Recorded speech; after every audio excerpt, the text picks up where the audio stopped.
Yan, good afternoon. Konting tips, yan silip na. Baka kursanada mo, baka meron kang ganito. Yan, bali ano to, sa buffer. Sa buffer. Manonood ka lang, baka kasi ganito yung sa'yo. Makakatulong to, baka kaya mong gawin sa buffer mo. Napakalaking tips na ibibigay ko. Hindi naman siya sobrang laki, pero makakatulong. Bali, issue nito, papakita ko agad yung sira. Yan, ito. Yung sa buffer. Maganda to sa mga TV. Sa mga TV lagay, o kaya sa mga pang kwarto-kwarto, sa mga kwarto, maganda to tumunog kasi may bass to eh. May bass tapos may mid-high din siya, may vocal. Maganda to tumunog lalo na kung ilalagay mo sa TV o manonood ka ng mga video, mga movie. Maganda tong ilagay sa TV kasi yung sa TV, karamihan walang bass yun eh, puro vocal lang siya. Yan, kaya papakita ko yung problema nito. Yung problema nito, dinala ng mayari. Kahit naka full volume na, mahina pa rin siya. Ngayon, ituturo ko sa iyo kung ano yung papalitan natin. Manonood ka lang, matututo ka na. Pero kung interesado ka, pwede mo rin pusuan yung video ko. Yan no. Pero make sure na kailangan itong mga yung next, yung digital button niya, meron ditong merong plus minus. Yung pang next ng tugtog o kaya pang minus ng tugtog.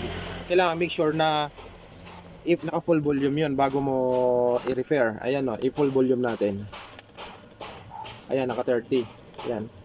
Naka volume na yan ng 30. Ibig sabihin naka full volume na.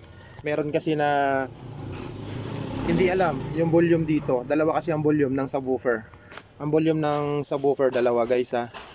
Meron siya dun sa digital display niya at meron din siya dito sa manual. Ayan. Treble, bass, balance, tsaka itong master volume. Dalawa yung volume niya.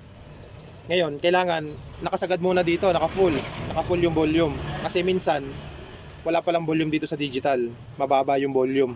Kaya kahit anong pihit mo dito sa manual na volume niya, dito sa potentiometer, kahit anong pihit mo, kahit nakasagad na, mahina pa rin. Kasi mahina yung volume mo dito sa digital display. Kasi itong digital display ang nag-uutos dito.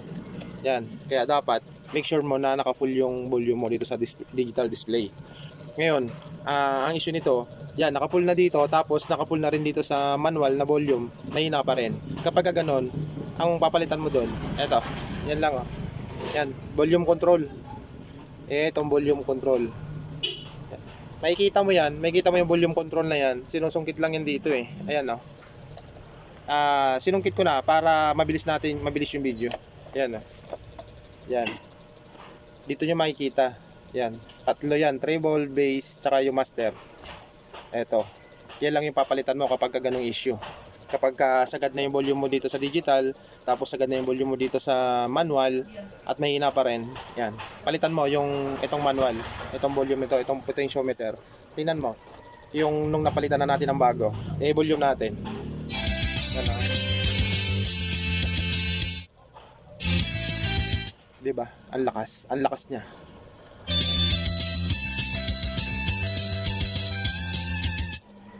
Yan, ang lakas niya. Kanina sobrang hina. Yan tips yan. Madali lang tong palitan kung meron kayong panghinang, tapos may counting idea kayo kahit hindi malaki. Madali lang tong palitan. Bili kayo sa online. Napakamura lang nito sa online. 9 pesos lang, 9 pesos, 12 pesos. Pero pag dinala mo sa ganitong electronic shop, malaki na yung babayaran mo. Laki na yung babayaran mo. Kaya nagbibigay ako ng tips na gawin nyo yung ganito nyo. Jack po? Wala sir? Opo. Ganun lang kapag ang sira nung ang sira nung ganito nyo sa woofer, mahina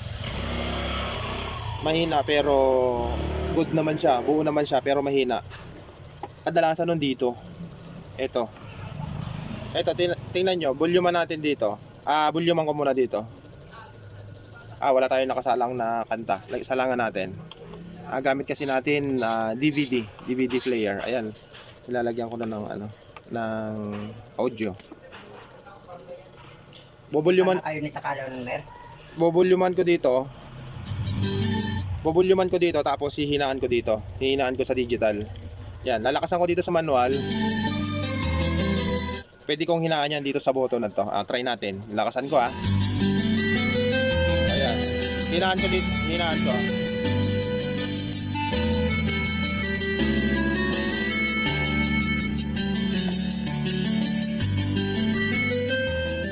Yan o. Kita nyo, umina siya. Umina. May tendency ganyan. Mahina yung volume nyo dito sa digital, kaya kahit lakasan nyo, ito nakasagad na oh. Nakasagad na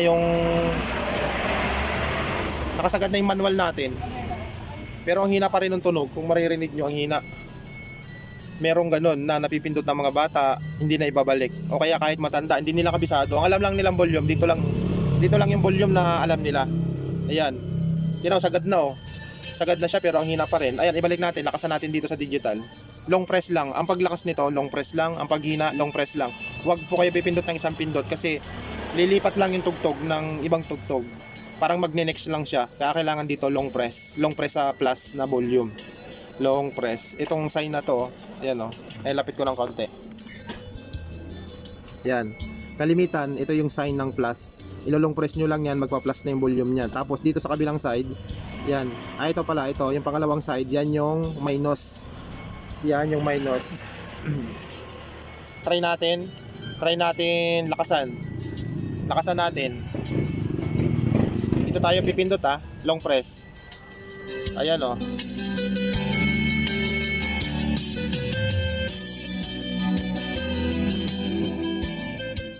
Yan.